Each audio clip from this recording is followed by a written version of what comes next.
Hi there, this is Anne from ToDyeforArt, and I'm here to give you some more tips on how to convert a man's shirt into a woman's really cute and fun, terrific looking tunic. Now, one of the reasons I like using men's shirts is when you go to the secondhand store, there's lots of good quality shirts, men's shirts, really nice cotton, not poly, not, different things, a heavyweight cotton. And it's pretty easy to find them at a good price. So my one tip is, if you're going to use particularly a man's dress shirt, to do some upcycling, to make sure you machine wash and dry it, because chances are it may have been only dry cleaned, and you want it to shrink. All the shrinking it's going to do ahead of time, and even with shrinking, the shirt's way too long for me because I'm kind of short. So I went to my local secondhand store and bought two men's shirts. This light blue with kind of a lime stripe, that is a color that I really like, and this other blue and white check. And this time I'm planning on doing a lot of raw edges in this shirt to tunic transformation. So I decided this is the one I should work with because it has a little bit coarser weave and it should fray better when I use the raw edges, because that's the whole point of raw edges, is to make sure that they fray and they look like a design feature, not that you forgot to finish the garment. Now the first thing I'm going to do is cut the collar off because I'm going to make a gathered neckline up here. And so what I did was I took a shirt that I like, that fits me quite well, and I could lay it out here and stretch it and sort of figure out what that should be like. But I've done that before for my first video, so I actually have a little pattern piece, which is just really some scrap of cotton. Okay, so the best way to mark that is to measure 2.5 inches, or whatever measurement you need, from one shoulder seam and the other shoulder seam, and make sure that I get my edges of my pattern piece to the right place, and then just mark it. And you can see I did it wrong the first time. So I'm going to cut through the front, and then I'm going to cut through the back.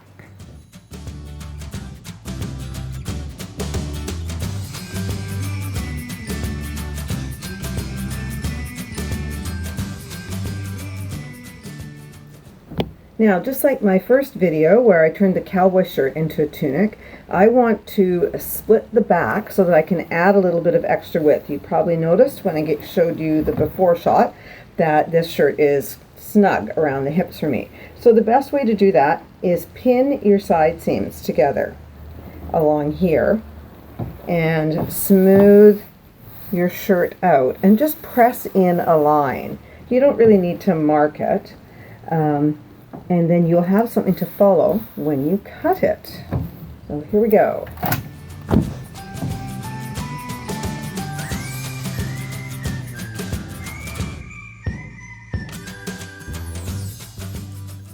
Now this is a good quality shirt, so I know it's been cut on the grain. I can see that the fabric isn't twisted or anything strange going on. So this time I want to leave some short sleeves, and I'm not sure how well this is going to work out, but I'm going to give it a shot. And I'm cutting a little extra like cutting it longer than I probably will need it when I actually try it on. But here we go. And I'm going to cut through both sides at once, and I'm just going to be able to follow the fabric.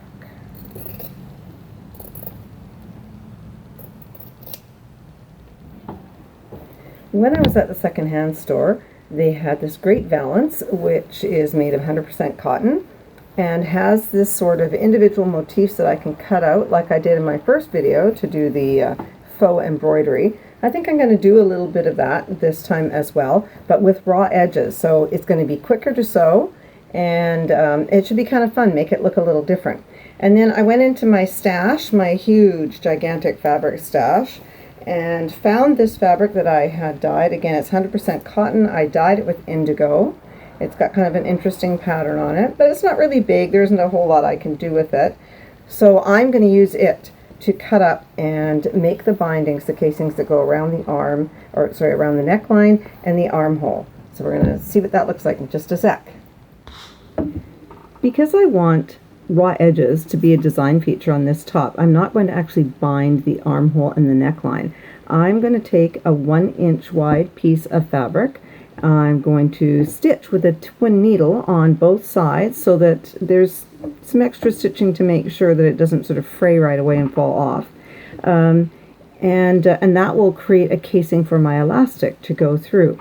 Now, the one tip I want to give you about double needles, they're fantastic. You don't have to go through the effort of sewing 2 lines that match. You can use these great double needles.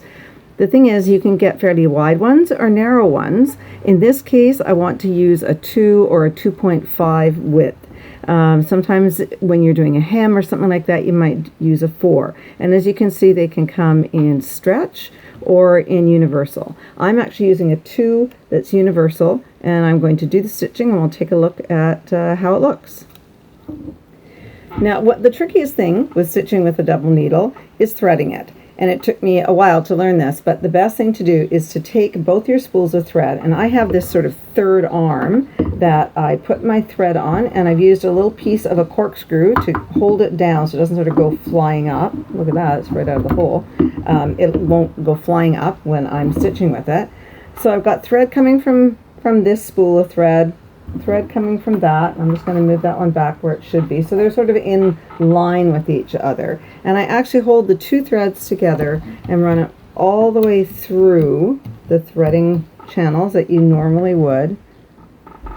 Okay, so I've carried them through all the threading channels together. When it gets down to the bottom, I'm going to split them.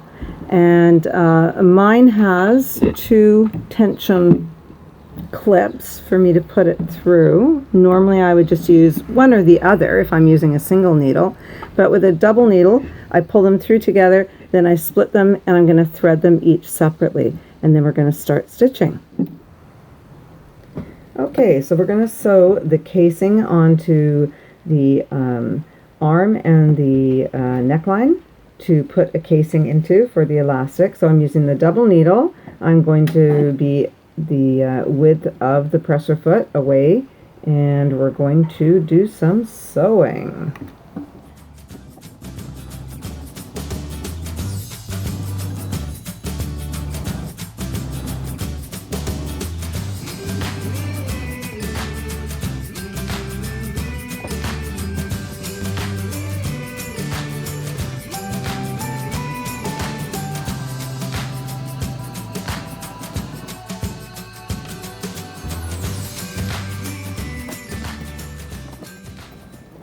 Whenever you sew with a double needle, the bobbin thread does a little zigzag on the back.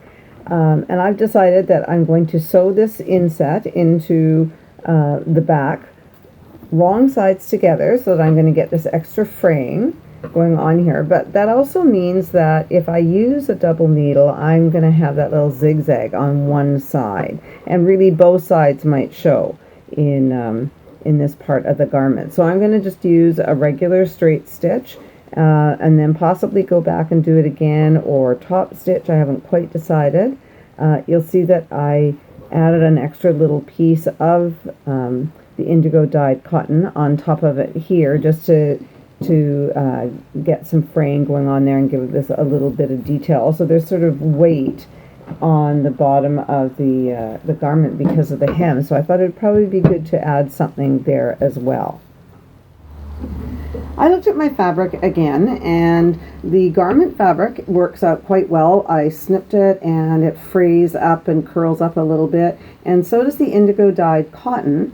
But the fabric that I was thinking about doing some applique with the flowers on it just doesn't want to fray. I did snipping, I cut it with my pinking shears, and it isn't going to fray, which doesn't really work with this garment. So I thought about the Boro fabrics that are very popular right now.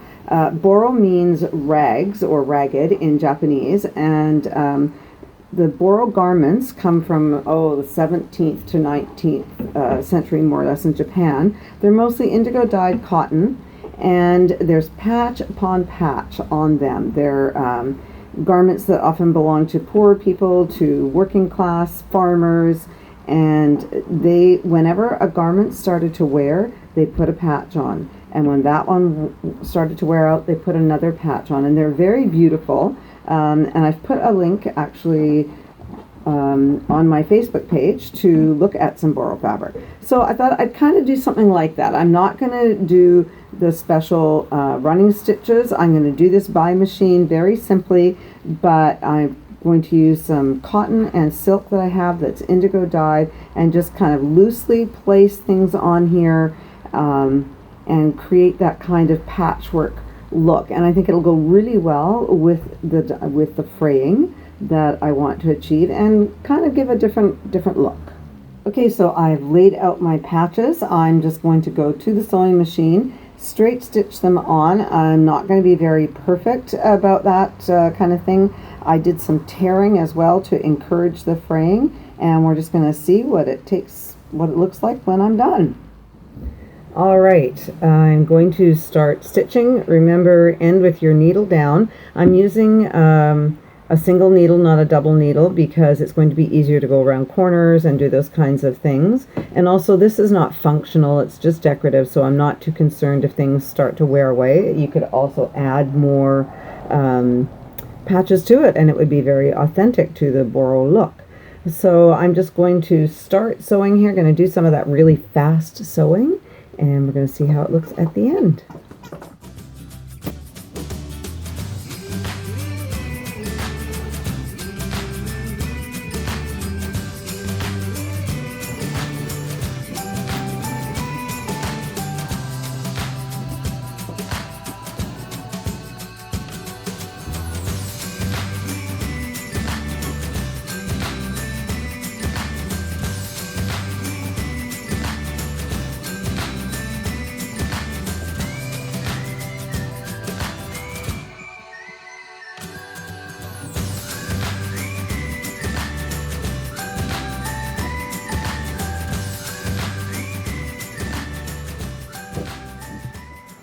So this is my finished outfit, my second his into hers transformation. I was inspired by the Boro textiles of Japan, so I put lots of raw edges on here, did a little bit of patching and mixing with indigo cottons.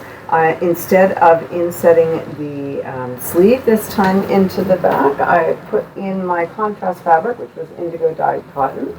And just generally had a lot of fun with using raw edges. So I hope you join me again.